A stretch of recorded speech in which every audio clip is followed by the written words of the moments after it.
আসসালামু আলাইকুম রহমতুল্লাহি ওয়া বারাকাতুহু। প্রিয় দিনী ভাই ও বোন, কেমন আছেন? আশা করি সকলে ভালো আছেন। আলহামদুলিল্লাহ সুম্মা আলহামদুলিল্লাহ, আমিও খুব ভালো আছি। আজ কথা বলবো খুব সেনসিটিভ একটা বিষয় নিয়ে। সেই বিষয়ে দু চারটে কথা বলবো। অতএব আপনারা সকলে আমার এই কথাগুলো গুরুত্ব সহকারে শুনবেন। আল্লাহ সুবহানাহু ওয়া তাআলা কোরআনুল কারিমে বলেন, "ও তুইজ্জু মান তাশা ওয়া তুযিল্লু মান তাশা বিয়াদিকাল খায়র।" অর্থাৎ আল্লাহ সুবহানাহু ওয়া তাআলা এই আয়াতের মারফতে বলেন যে আমি যার সম্মানকে বাড়িয়ে দিই, পৃথিবীর কোনো ক্ষমতা নাই তার সম্মানকে নষ্ট করে দেওয়া।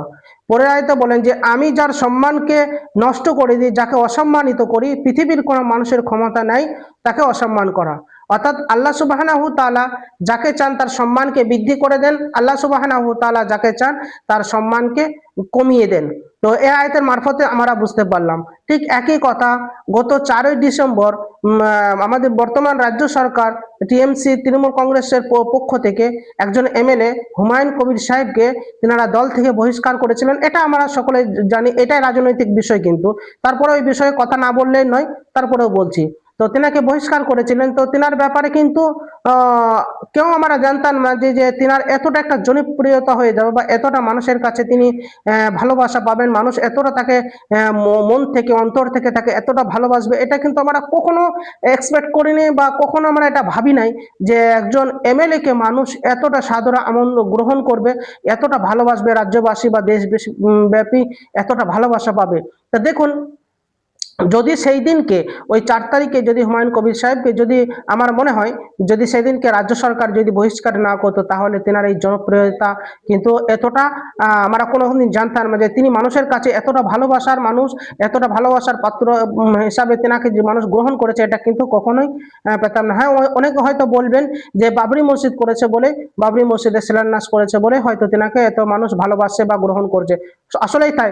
আল্লাহ সুবহানাহু ওয়া তাআলা এমনি এমনি কোনো বিষয় দেন না, কোনো একটা সোর্স বা কোনো একটা মাধ্যমে আল্লাহ সুবহানাহু ওয়া তাআলা তাকে কবুল করেছেন বাবরি মসজিদের জন্য, তার ওই মসজিদ তৈরি করার উদ্দেশ্যে তাকে কবুল করেছেন, যার কারণে আল্লাহ সুবহানাহু ওয়া তাআলা তার জনপ্রিয়তাকেও বাড়িয়ে দিয়েছেন, তার ভালোবাসাকেও বাড়িয়ে দিয়েছেন এবং মানুষের কাছে তার সম্মানকেও বাড়িয়ে দিয়েছেন।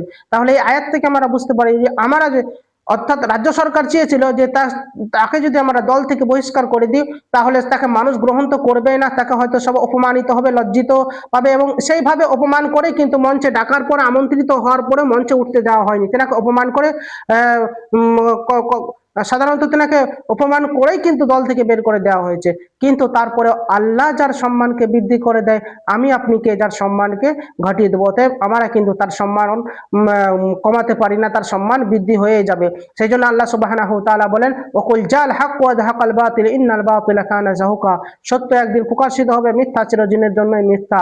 সেই জন্য মানুষের কাছে আজকে জনস্রোত, আজকে 22শে ডিসেম্বর, আজকে তার দলের সাংগঠনিক নাম ঘোষণা করা হলো এবং সেই নামের এবং পতাকা, তার ঝান্ডাও ঘোষণা করা হলো, দেখলাম।